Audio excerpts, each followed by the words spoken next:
السلام عليكم، ازيكم حبايبي؟ عاملين ايه؟ يا رب تكونوا دايما بخير وفي احسن حال. النهارده ان شاء الله هنشتغل مع بعض الورده الجميله اللي احنا شايفينها مع بعض دي. شكلها جميله جدا وسهله جدا وبسيطه، بخطوات بسيطه هنقدر ننفذها مع بعض. يلا بينا نبدا مع بعض الفيديو. بس يا ريت قبل ما نبدا بقى مع بعض ما تنسونيش باللايك والاشتراك وتفعيل الجرس عشان يوصلكم كل جديد من قناتنا. يلا بينا نبدا مع بعض الفيديو عشان ما اطولش. هنستخدم مع بعض خيط متوسط السمك، وهستخدم معاه مقاس الابره معايا رقم 3. هنبدا اول حاجه مع بعض عقده البدايه. بعد كده هنبدأ نطلع مع بعض 5 سلاسل، 1 2 3 4 5، وادخل في اول غرزة واقفلها معايا، هلفت خيط واسحبها من الاتنين مع بعض بحيث اكون الدايرة اللي احنا هنبدأ شغل عليها. بعد كده هبدأ اطلع معايا سلسلتين، 1 2، بعد كده هاخد لفة خيط وادخل جوه الدايرة بتاعتي واكون فيها غرزة عمود. معايا 3 لفات على الابرة، هاخد لفة خيط 2 في 2، لفة خيط تاني وانزل تاني مرة واكون برضو غرزة عمود، لفة خيط تالت مرة. بكده انا معايا 3 عمود، هكملهم ل10 عمود، 4 5 6 7 8 9 10. بكده انا كونت 10 عمود. هسحب الفتله الاولانيه دي واشدها جامد كده بحيث اضيق الدايره اللي في النص دي اللي انا بادئه بيها، تمام. وبعد كده هاجي هنا كده هشوف انا اول سلاسل دي انا مش هدخل فيها لان انا اعتبرها كانها مش موجوده. انا هدخل في راس اول عمود معايا، هاخد لفه خيط وابدا اضم الدايره بتاعتي. خلاص اهي، دي كده الدايره اللي احنا هنبدا شغل عليها.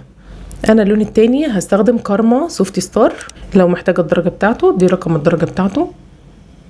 هنبدا نسحب الخيط اللون التاني ده من الفتلتين اللي معايا على الابره، بحيث انا هبدا ادخل اللون التاني. هاخد لفه خيط واسحبها من الاتنين اللي على الابره، واسحب اللون اللي هو الزيتي ده كده من تحت، اضيق الغرزه تمام، واسحب المسطر ده كده معايا. هبدا خلاص انا هقص اللون الزيتي ما عدتش محتاجاه، وهبدا اشتغل دلوقتي باللون المسطر ده. هاخد سلسله واشد الخيط بتاعي، وبكده خلاص انا بدات ادخل اللون التاني. هبدا اخد ايه بقى، دي بتاعت البدايه، دي فتله البدايه دي هشيلها لان انا لفيت عليها الشغل بتاعي خلاص وامنت عليها. بعد كده عندي الفتلتين اللي هي المسطره والزيتي دول مع بعض، هنبدا نربطهم كده مع بعض ربطه بسيطه بحيث انا اكد على الشغل بتاعي ان هو ما يفكش من بعضه. ادي ربطه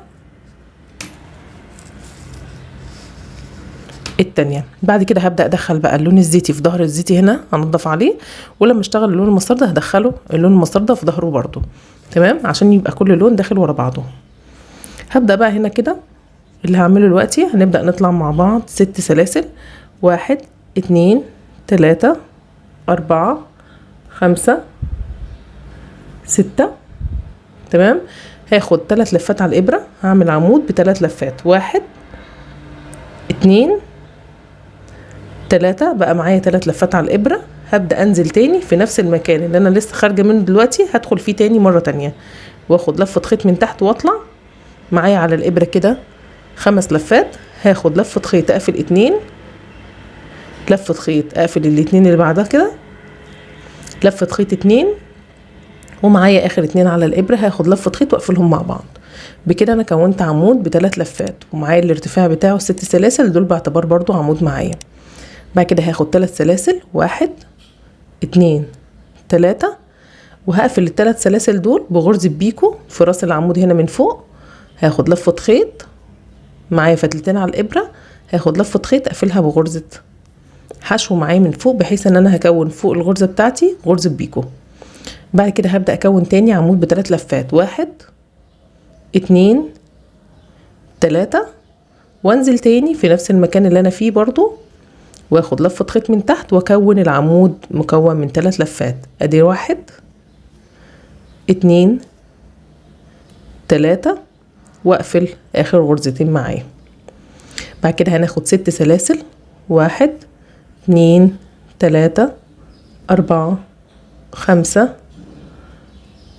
6، وانزل تاني في نفس المكان اللي انا فيه واقفل بغرزة منزلقة. بسحب الخيط بتاعي واسحبه من اللي على الابرة.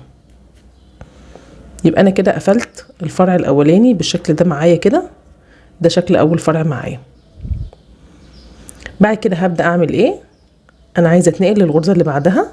انا كده هنا كل الشغل بتاعي دلوقتي ده في الغرزة دي بس، كل الشغل بتاعي في نفس الغرزة، ما غيرتش المكان. هبدأ بقى اتنقل في الغرزة اللي بعدها. هنا كده ادخل بالابرة فاضية واخد لفة خيط واطلع اسحبها بغرزة ايه؟ منزلقة، بحيث اتنقل بس كده للمكان التاني. وابدأ اطلع برضو تاني 6 سلاسل. 1 2 3 4 5 6 ارتفاع العمود ب3 لفات. بعد كده 1 2 3 3 لفات على الابرة، وانزل تاني في نفس المكان واكون عمود ب3 لفات. 1 2 3 واقفل العمود بتاعي. بعد كده اعمل غرزة بيكو 1 2 3 واقفل في راس العمود من فوق بغرزة حشو، بحيث ان انا بكون فيها غرزة البيكو. بعد كده هكمل بقى عمود ب3 لفات تاني، وانزل في نفس المكان تاني واخد لفة خيط من تحت واطلع اقفل العمود 3 لفات. 1 2 3 واقفل العمود بتاعي من فوق. بعد كده ابدأ اخد 6 سلاسل. 1 2 3 4 5 6 بحيث ان انا اقفل الفرع بتاعي في نفس المكان اللي انا شغالة فيه بغرزة منزلقة. بسحب الخيط من اللي على الابرة. تمام. انا بكده كونت معايا فرعين من الفروع بتاعتي. تمام. هنكمل بقى كده كله بنفس النظام. هعمل ايه؟ انا اتنقل في الغرزة اللي بعدها. انا عايزه اشتغل الفرع اللي بعده، هتنقل في الغرزة اللي بعدها كده وابدأ اتنقل عليها، اخد لفة خيط من تحت بطلع اسحبها من على الابرة بحيث انقل الشغل بتاعي في الغرزة اللي بعدها، وابدأ اطلع بنفس الحكاية 6 سلاسل. 1 2 3 4 5 6 3 لفات على الابرة عشان اعمل عمود ب3 لفات، وانزل في نفس المكان تاني واكون عمود ب3 لفات واكون فوقيه غرزة بيكو 1 2 3 وادخل فوق العمود بتاعي اكون غرزة بيكو اقفل بغرزة حشو. بعد كده عمود تاني 3 لفات وانزل تاني في نفس المكان واقفل العمود بتاعي.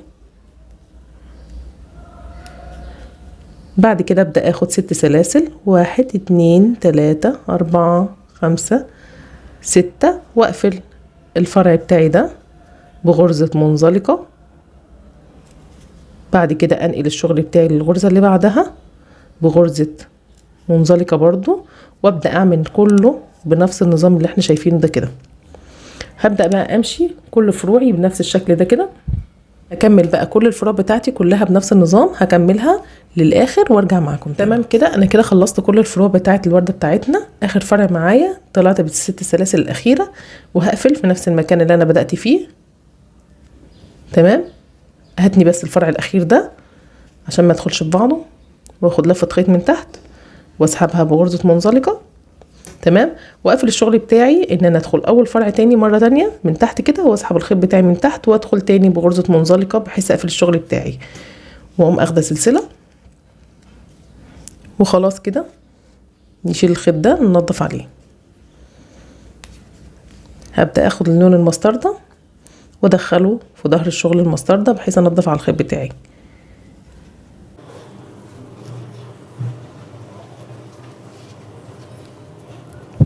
بكده خلاص خلصنا الوردة بتاعتنا.